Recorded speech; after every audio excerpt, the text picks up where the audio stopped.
If you've been around investing and you've done fix and flip investments, rehabs, or you've been in the construction industry, you probably know that contractors are great until they're not.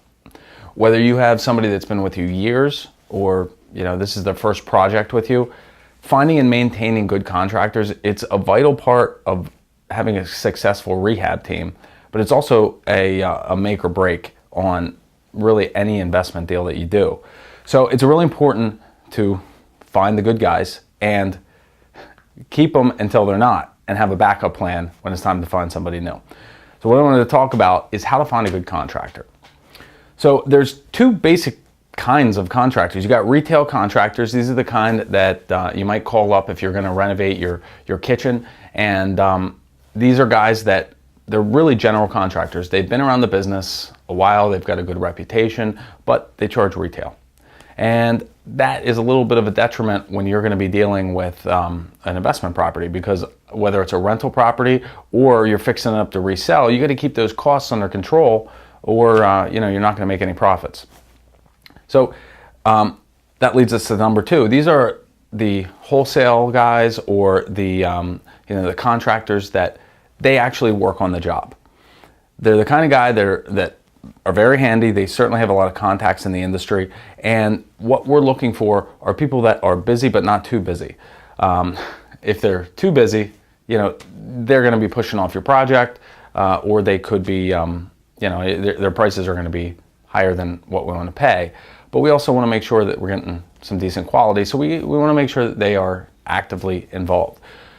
So, I start with Craigslist or Angie's List or a number of different resources to find somebody new. You put an ad out there, and I'm going to do a basic interview over the phone. It's going to be anywhere from 30 seconds to 5 minutes long. During the conversation, I'm going to get their basic contact information. I'm also going to ask them for a few simple things. Number one, are they insured? If they're insured, do they have workers' compensation insurance as well? If they don't have workers' compensation insurance, it's smart for you to get a policy out when they're working on their house. Otherwise, they fall and break a leg. It doesn't matter that it doesn't matter that they're working for themselves. You could be liable. So you want general liability, workers' compensation. The third question I'll ask is, are they bonded? This is not a make or break, but it's really smart to have a bonded contractor. What a bonded contractor means is this.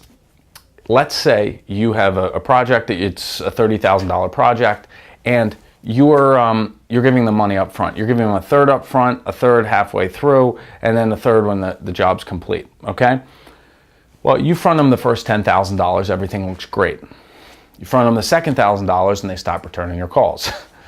You're out 10 grand. But if there's a bond, if they've got a bond, then you file a claim against the bond and the money gets refunded to you, and the company that gave them the bond goes out and tracks down the contractor and collects the money.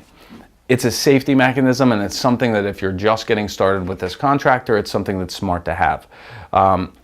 It also is going to depend on the size of the project. So you're looking for insurance, workers' comp, liability, and you want to see if they're bonded. Once we get through that point, now we're going to talk about experience and what they're an expert in, what they're best at. You might think that you want a contractor that is an expert at everything. Guess what? It's like that little cliche, a jack of all trades is a master of none. If you've got somebody that tells you he can do anything with the trades, electrical, plumbing, heating, drywall, painting, the whole 9 yards, I'd probably steer clear. You want to find out what he's best at and have him focus his attention and his energy on those trades. Find price-conscious electricians, price-conscious plumbers, price-conscious drywall installers, all that kind of stuff, but let them focus on what they're best at. The guy that tries to do everything is probably not that great at anything. So if you're just looking for somebody that's a handyman to do general carpentry, drywall, painting, things like that, and install some cabinets, maybe even do a bathroom tile work for you, you're going to be looking for somebody that's going to admit to you that this is what he's good at, this is what he's not good at, and kind of pair that up. Once you've found someone like that, now we're going to screen them. All this is happening during the first 5 or so minutes.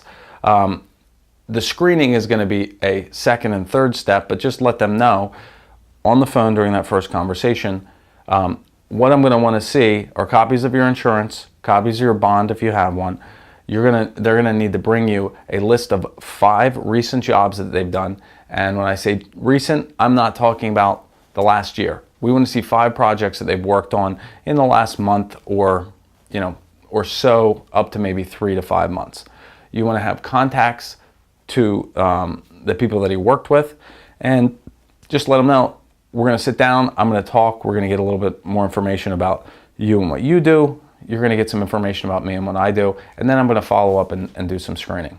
So once you've done all this stuff, you're going to find a handful of people that you're really, you feel comfortable with, you feel that they can handle the job, and now you want to contact their references, get details on what worked best, what was the worst, if there was anything that they were unhappy with, what would it be, or what were they least good at, and see if they finished on time, on budget, and if there was any problems.